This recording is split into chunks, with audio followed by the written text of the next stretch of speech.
Hi guys, Mike Chila here, and for this video, I want to talk about patience. Sino sa inyo ang mga pasensyoso, no? And this topic is not easy for us, lalo na sa marami, no? Kapag ikaw ay pauwi na galing trabaho or school, sumakay, ikaw ay nagko-commute, no? And then mapapadaan ka dito sa Fairview, super traffic, no? At ang mga driver nauubusan ng pasensya. Minsan nagkakaroon pa ng issue, no? Or ng pagtatalo dahil nauubos yung pasensya. So, pag-usapan natin 'yan at gaano yan ka-importante at paano natin 'yan may apply sa sarili nating buhay o personal na buhay. Okay? Sometimes may mga tao na madaling kausap, sometimes may mga tao na nauubos yung pasensya mo. Tama ba? Sino nakaka-relate dyan? So, may mga tao na minsan magsasalita sa'yo ng mga bagay na maganda. Minsan may mga tao magsasalita sa'yo ng mga hindi mo magugustuhan, no? Nauubos yung pasensya mo. Okay? Umiinit yung ulo mo, nakakapagsalita ka, nag-walk out ka, kung nagpo-post ka sa Facebook ng kung ano yung nararamdaman mo, so nauubos talaga. So, sabi nga nila, kumain ka ng pasensya biscuits. Ito ba yun? Anyway, so, patience. Sometimes naman meron kang katagpuan, no? Sa isang lugar and then hindi dumating. Ayan, nainis ka na, na-stress ka na. Or minsan meron kang hinihintay na blessings, o may hinihintay kang biyaya, and then ang tagal-tagal, hindi pa rin dumarating, hindi mo pa rin natatanggap. Or may prayer ka na parang hindi naririnig ni Lord. And then, nauubusan ka na ng pasensya, meron kang hinihintay na kasagutan, no, sa iyong mga dasal, and then, hindi pa rin dumarating, parang hindi naririnig ng langit. Ngayon, ikaw na yung gagawa ng paraan para malutas o mabigyan ng solusyon itong bagay na to because naiinip ka na, no? You are becoming impatient. So, ano bang gagawin natin? So, una, kasama yan sa buhay natin, na may mga taong ang hirap kausap. Tama, mali? May mga taong walang kusa. May mga taong hindi mapagsabihan. May mga taong sasagarin talaga yung pasensya mo. Sometimes mga mahal mo sa buhay, di ba? Tama ba? And kagaya sa pagiging magulang, no?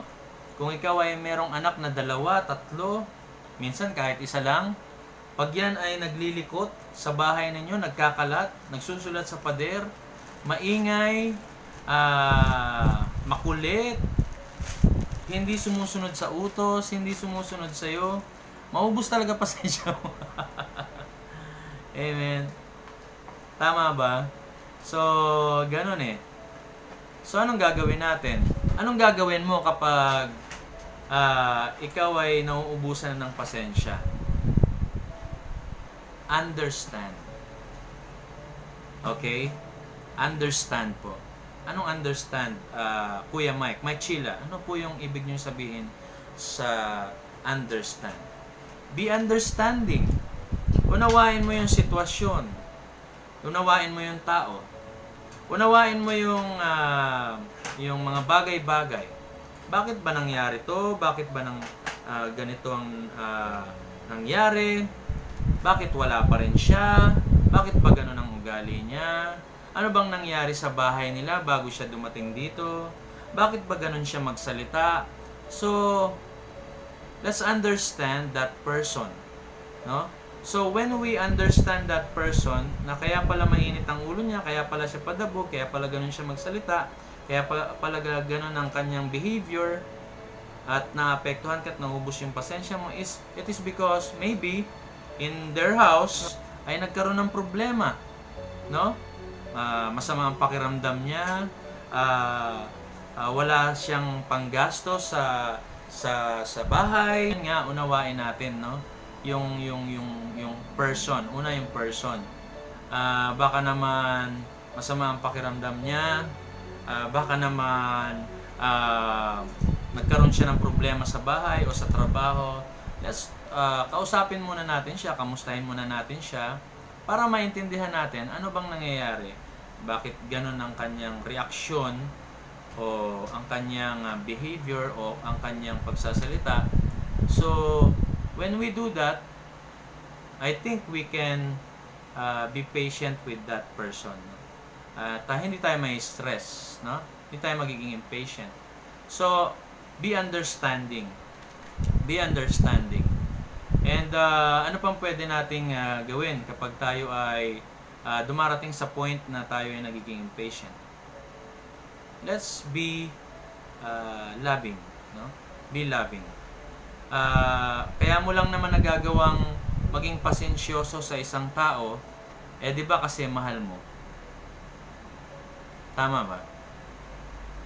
So, pag mahal mo, kahit gaano yan katigas ang ulo, kahit gaano yan kakulit, kahit gaano yan nakagawa sa iyo ng mali, ay uunawain mo, patatawarin mo, susuportahan mo pa rin, gagawin mo pa rin yung mga kailangan gawin para sa kanya because you love her or you love him. Okay? Siguro sa dalawang bagay na yan, makakatulong na sa atin para maging patient. Okay? So, I hope na nakatulong po itong topic natin for this vlog. And sa mga hindi pa po nakasubscribe, please subscribe, click the bell button, and enjoy and God bless.